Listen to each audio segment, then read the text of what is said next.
Hi guys, this is Joshua back with another video, and in this video I have got some interesting tech news from three big tech giant companies. So if you like this video, don't forget to like and subscribe to my channel and share this video as much as you can. So having said that, let's get started.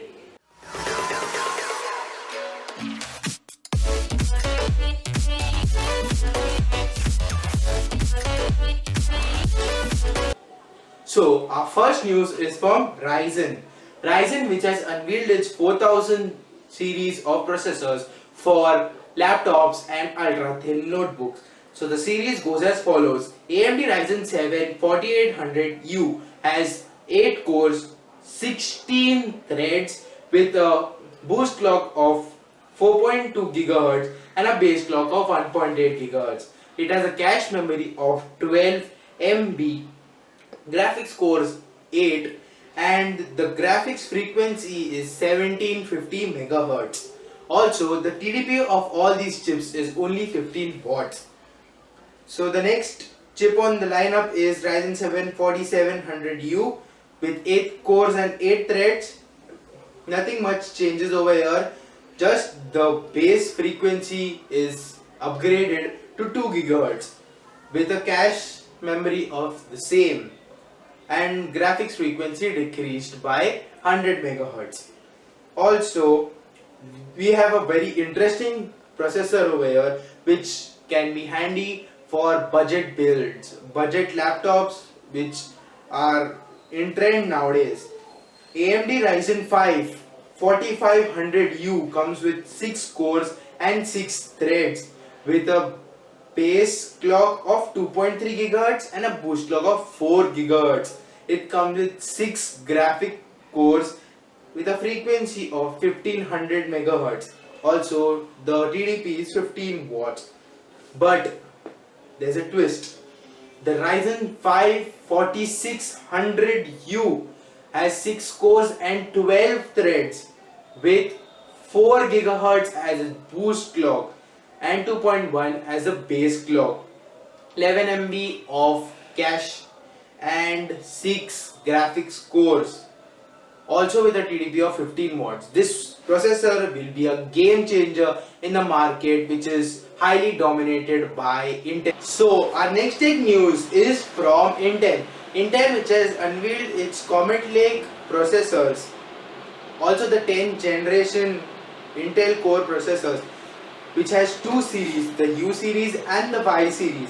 The U series is a much more powerful range of processors which Intel launches every year, and the Y series is a degraded version of that for cheaper laptops which do not need that much performance in terms of graphics cores or core frequencies. Multi-thread performance on these is not great.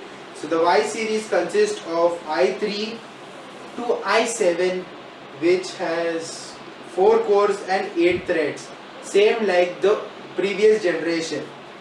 But all these processors have a rated TDP of 4.5 watts till 9 watts, which is extremely power saving considering they are still in 14 nanometer. The base frequency of these are also not that great, ranging from 1 GHz till 1.2 GHz. Max single core turbo is 4.5 on the Ryzen, on the Intel i7 10510Y, but only 4 GHz on the i3 variant. All core max turbo is also more on the i3 variant, which is 3.7 GHz, considering that it has only 2 cores and 4 threads. This is a very good boost clock. But the i7, which has 8 threads functioning in sequence, multi-threaded, has only 3.2 GHz of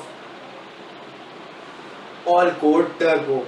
Also, these all variants support only DDR3 RAM, which is surprising in 2020. I guess Intel has not learned their lesson from the desktop side. Hope to see some improvements in the 11th generation of Intel processors.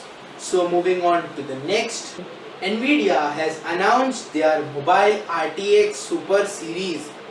Also, this is the biggest announcement of Nvidia this year for mobile processors side. That is, these processors will be put in laptops such as the Acer Zephyrus 2 Duo. Mobile RTX series ranges all the way from RTX 2060 and 2060 Super all the way to RTX 2080 to RTX 2080 Super. All of these consist of the Turing architecture. I will put a list of that on the screen. The CUDA cores are different in all these. You can make out from viewing the chart. Base clock on these is also a significant improvement, which is ranging from 1300 megahertz all the way up to 1365 for the super variants, and for the normal variants it is 960 megahertz all the way up to 1380 megahertz. Boost clock on this is ranging from 1200 megahertz till 1560 megahertz. Memory buffer is 8 GB on all the variants, and memory speed is also the same, which is 14,000 megahertz, which, considering this processor to be inculcated in laptops, a big boost on the memory side of things from Nvidia. Hope to see you in the next video.